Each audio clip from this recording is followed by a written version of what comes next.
What's up, grinders? Welcome back to the channel. So I just watched this video today. Well, I didn't really watch it, I listened to it. It's from Metatron. It's called Let's Talk About Asmongold, and it covers off on two main things that I want to talk about on this channel. So I know I don't do politics on this channel, and I'm still not going to do politics, so just expect that, okay? But the two things I want to talk about is, one, it's related to me as a YouTuber, and the second one, it's actually related to me as a game developer, because yes, I don't make videos for a living. I'm not a YouTuber, like, well, I am, but like, I don't make money off of doing this. What I do for a living is I'm a game developer. Specifically, what my skill set or speciality is that of a low latency C++ network programmer specializing mainly in MMOs. However, there's not many like MMO jobs available in Sydney, or at least post-COVID, because, well, the game industry's gone to shit. So for those who have asked me multiple times in the comment section, should I get into the game industry or how do I get into it? Well, realistically, yes, you can be self-trained and you can get into it, but you're going to have to go through a school. Go through a school, not for the education, because usually it's not that great. It's for the contacts. So make sure you get one that's actually got people who've worked in the industry, because you need those contacts to get into a studio. It's almost impossible to walk into a studio without some form of context. It's very contact-based, this industry. And also, don't expect to make money. Okay, if you're an artist, you're going to make nothing. But artists make nothing everywhere, so they're used to that. If you're a programmer, you're going to make half of whatever you make outside the game industry. So if you make 100K in the game industry, you're making 200 outside. But you're probably not going to make 100K unless you're a senior. And a senior outside, yeah, it's really unbalanced, okay? Now, they talk about two things in this video. The first one is, well, Metatron talks about two things. The first one he talks about is reaction channels, and he talks around, morality and legality of it. And obviously on this channel, I do a lot of reaction videos. Like 50% of my videos are reaction, and the other 50% is like original content, and then I've also got my investigations. So like my original content's a mixture between investigations and then like just random rants on the internet. Like this, rant. But then again, this could be a reaction, but I'm not actually really watching it. I'm using it as like a jumping point. So I want to talk about reaction channels. So it appears to me, from what I watched with Metatron, is that he says there's 2 points to it, the legality and then the morality of it. Now, for me, there is no morality around this. And anyone who says that there really is a morality, I'm very dubious of, because like think about it logically, okay? Most people do not care.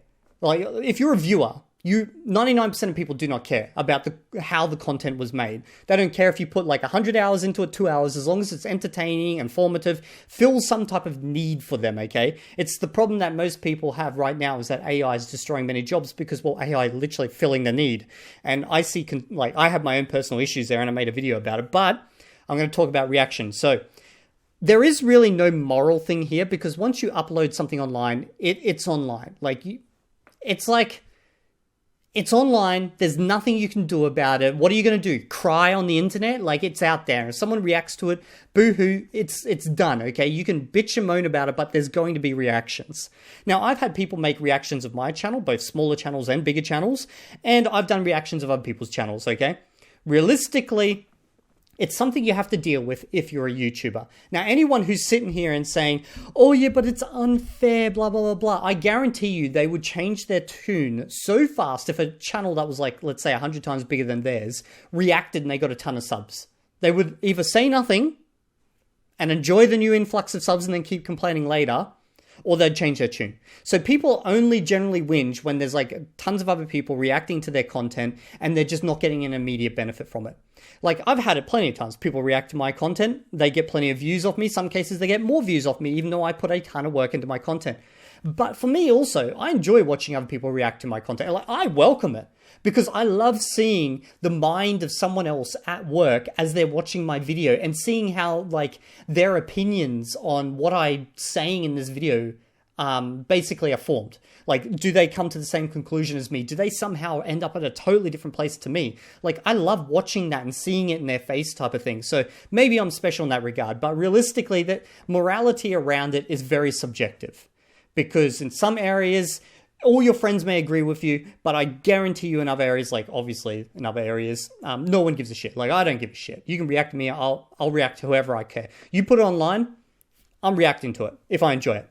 Anyway, so that was the first thing. Now, the second thing, and that's what the screenshot you're seeing here is, they're talking about, what was it, the problem with women in games.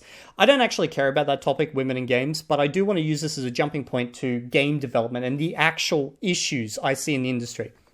So everyone is complaining about, artistic problems with this and that, or like, as they call it, woke politics, or, there's also the reverse now. What do they call it? Like far-right politics and all that. I'm not going to get into the politics of it because I feel like politics in games, it's an issue, but all art forms since the dawn of time have had politics basically injected into them.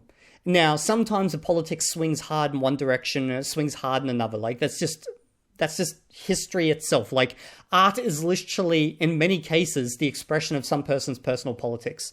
Now, the real issue I see, and how should I say it? So the real issue I see is actually in how games are now built and the resulting product that makes you think that the problem is politics when realistically it's not. So if you go back to the N64 days, I'll give you an example because they're talking about women in games. I played on Nintendo 64. My absolute favorite game of all time, was... I literally forgot it for a second. Perfect Dark. Perfect Dark was just like the bee's knees of shooters. It was so good, you friggin' needed an expansion pack with the N64 just to play it because it consumed so much RAM, okay? Now, the thing with games back then, and this is not universally true, but it was pretty true, is that in order to build a game back then, you knew you had very specific hardware, limits. You could not cross those. There was no, getting beyond that. You had certain RAM, certain processing power, certain graphics power, that was it. Boom, done, okay? So if you wanted to build a game and you wanted to be, really avant-garde, something brand new, you had to, design that from scratch on paper before you start programming it.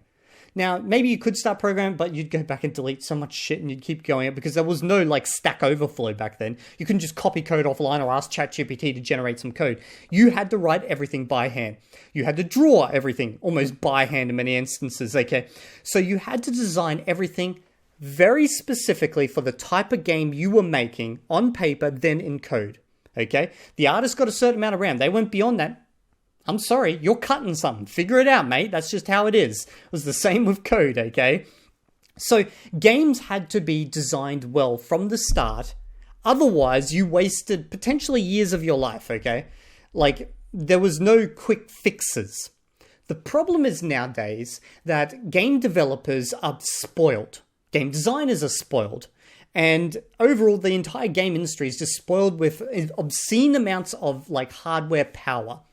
So when people are like, oh man, I gotta get a new computer because I can't play this game anymore. When you think about it logically, yeah, sure, Windows is bloated or even Linux or whatever, okay?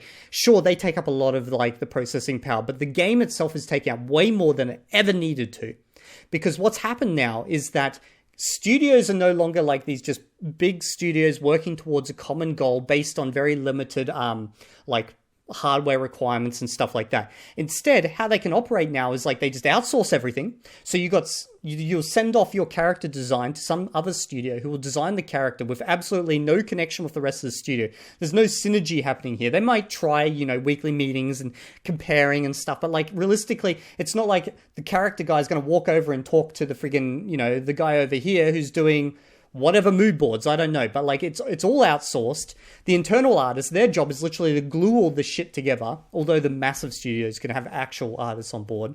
And it's the same with programming. Lots of the plugins and the code and all this type of stuff is reused from previous projects. It contains a whole heap of bloat that's not needed for this project, but it's just cheaper to chuck it in there. We'll just suck up a little bit of extra RAM or processing power type of thing. And who cares? We got all these extra features that we're never going to use, but who cares, So you've got all this jerry-rigged shit that's come together. And now, in the last 5 years, it's gotten way worse because what you have now is online stores where you can buy everything you need, designed for every type of game. You buy a table, it's not just a table anymore.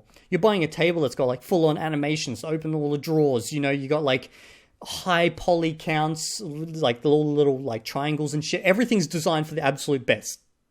But you just need a background prop. Nah, that's okay. Chuck it in there. We'll suck a little bit of RAM. And what happens is they just chuck everything in. And because it's so easy to just buy and chuck in, you now have designers, the people who are responsible for making the game, making the fun part of the game, the loop that you do over and over. They'll be halfway through development, hell, near the end of development, they'll be like, oh shit, this other thing, it worked great over in this game. Let's just buy that and chuck it in. So no one's working towards a common goal based on a very specific idea. Instead, it's just kind of like free-flowing development with multiple parties that don't communicate. And then there's a little bit of politics that comes in at the end. But everyone looks at the politics and they're like, oh my god, you know, the politics ruined the game. No, the game was probably screwed way before the politics got to it. In fact, if you're getting hardcore politics into a game, it means everything else is already wrong. Because someone who actually has a goal for their game, like a specific goal, unless their goal is literally politics, okay, they're not going to like jeopardize the design by pissing off any specific groups out there, because they've got a goal. They've got a vision for their project, how they want it.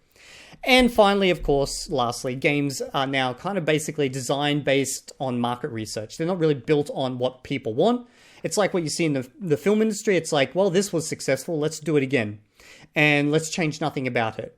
You know, it's just like, let's just reiterate on the thing that already worked, and it's going to be run by a committee to make sure, you know, we can hit all these target markets. It's very, very different to how games used to be designed. Now, in the past, there was successful instances of this like iterative design, like chaos-based design. Literally, World of Warcraft is a perfect example of that, but like they are the oddity or the exception to the rule type of thing. So nowadays, expect a lot more just shit games, okay? Because they're just asset packs that have been just jigged enough so you can't tell they're asset packs. And there's probably so much more running under the hood that actually needs to be run, and it just sucks up resources. And there's random bugs because, well, they've put together two different systems that just were never designed to be put together. Like, they were designed for totally different projects. Nothing was built from the ground up, basically. And that, my friends, is the real issue with games at the moment. You've got just these behemoth projects built out of packs with no vision because it was not required at the start. They just got a basic idea of what the market wants. Okay, that's my little rage fest done. They go in, so she goes into like talking about, you know, badly written narrative design for female characters, and Asmon and Metatron, they talk about, you know, like the visuals basically and the issues with the female character design and stuff. I'm sure there's plenty of other things they go into depth with, but I will talk a little bit about just the narrative design, just so I can tap on what she was saying there.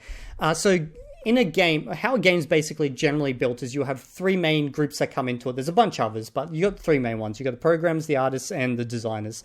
Designers, their job is, well, what they get trained in is they learn a little bit about programming so they can communicate with programmers, a little bit about art so they can communicate with artists, and then they learn how to write documentation. That's what they're meant to deploy.